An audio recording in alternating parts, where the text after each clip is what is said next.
បាទសូមគោរពជំរាបសួរពុកម៉ែពុំមីងបងប្អូនអរគ្នាថ្ងៃនេះខ្ញុំបាទមានវីដេអូមួយចង់បង្ហាញអំពីការធ្វើអន្ទាក់ស្រាំងបាទហើយការធ្វើអន្ទាក់ស្រាំងខ្ញុំបានធ្វើមួយវីដេអូលើកមុនមួយហើយប៉ុន្តែដោយសារមានរយៈពេល1ឆ្នាំជាងបាទហើយលើកនេះគឺខ្ញុំធ្វើលើកទី2បាទហើយ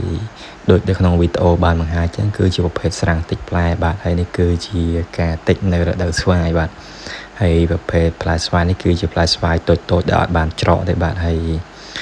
យើងឃើញនៅលើវត្តមានផ្លែស្វាយមួយតែតែមានរួយតិចស្រាំង3ក្បាលឡើងទៅរហូតដល់5ក្បាលផ្លែខ្លះអាចដល់10ក្បាលអីនោះបាទហើយវត្តមានរបស់ពួកវាគឺបំផ្លាញបាទវាចូលទៅអុចវាចូលទៅពងដាក់នៅលើដំណាំផ្លែស្វាយបាទរបស់ខ្ញុំបាទហើយខ្ញុំនឹងធ្វើវីដេអូអំពីប្រភេទថ្នាំនិងរបៀបកាត់បាទហើយនៅចំការរបស់ខ្ញុំមានផ្លែស្វាយបាទផ្លែស្វាយហើយតបែកបាទហើយនេះគឺជាតបែកដែលផ្លែខុសរដូវបាទផ្លែមុនបាទហើយប្រភេទស្រាំងតិចផ្លែនេះបាទពូមីងបងប្អូនអាចទៅរកទិញនៅឌីប៉ូលក់ថ្នាំកសិកម្មបាទយើងប្រាប់គេថាថ្នាំរោយតិចផ្លែថ្នាំតាក់ស្រាំងអញ្ចឹងបាទហើយឧបករណ៍ខ្ញុំមានដូចជាកដុងទឹកសុទ្ធបាទសម្លៃខ្សែអញ្ចឹងណាខ្ញុំចងពយួរជាមួយនឹងមាត់ដបដាក់សម្លៃនៅខាងក្រៅបាទហើយទឹកខ្ញុំដាក់ដូចជា2កាំ3កាំអញ្ចឹងណាបាទហើយសម្រាប់ថ្នាំគឺមានប្រភេទថ្នាំញីឈ្មោលបាទអញ្ចឹងយើងដាក់គឺយើងត្រូវដាក់ទាំងពីរយើងអាចចោលមួយណាបានទេបាទហើយបន្ទាប់ពីយើងធ្វើការដាក់ពូតចាក់ចូលលើសម្លៃហើយបាទនេះខ្ញុំចងខ្សែលើមកដបបាទយកទៅចងដើមឈើបាទដែលក្បែរផ្លែរបស់យើងបាទនេះក្បែរដើមផ្លែស្វាយណាបាទដាក់មួយផ្លែតចូលបាន3 4ក្បាលបាទក្នុងដបទឹកសុទ្ធហើយបាទនេះបាន4ក្បាលបាទ5 10នាទីជាងក្រោយហ្នឹងខ្ញុំបានដើរពិនិត្យមើលបាទហើយសម្រាប់ថ្នាំនេះអាចតាក់ទាញរួយតិចផ្លែហ្នឹងបានរយៈចម្ងាយ400ទៅ500ម៉ែត្រណាជុំវិញហ្នឹងបាទនេះ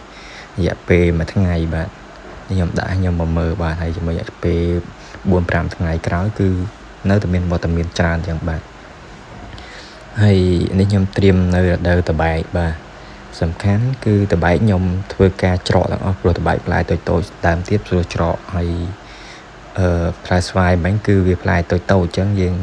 ដូចខ្ញុំអត់ច្រកទេបាទហើយនេះវត្តមាននៃរុយផ្លែខ្ញុំចងពយួរនៅលើដើមស្វាយមកឃើញ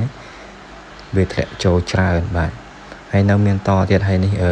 រយៈពេល3ថ្ងៃក្រោយបាទខ្ញុំមកមើលមួយសារទៀតរៀងកើននិយាយទៅថ្នាំនេះគឺប្រសិទ្ធភាពវា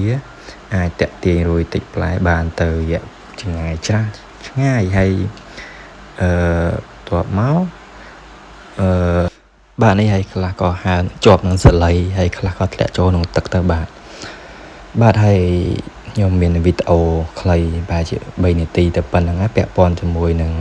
ការធ្វើអន្ទាក់ស្រាំងហើយប្រភេទថ្នាំដែលខ្ញុំបានថតក្នុងវីដេអូពួកអីដំណាំហូបផ្លែសំខាន់ណាស់ថាដំណាំហូបផ្លែដំណាំផ្លែឈើក៏បន្លែយកផ្លែក៏សំខាន់ដែរដូចជាម្រះដូចជាត្រសក់ពេញប៉ោះទ្របអីហ្នឹងក៏មានរុយតិចផ្លែទៅតិចបំផ្លាញដែរបាទហើយសូមអរគុណច្រើនសម្រាប់ការតាមដាននិងទស្សនាសូមជួយ like និង subscribe អ្នកមួយផងបាទដើម្បីទទួលបានវីដេអូថ្មីៗពាក់ព័ន្ធនឹងកិច្ចការពីដំណាំបាទសូមអរគុណបាទសូមជម្រាបលាបាទ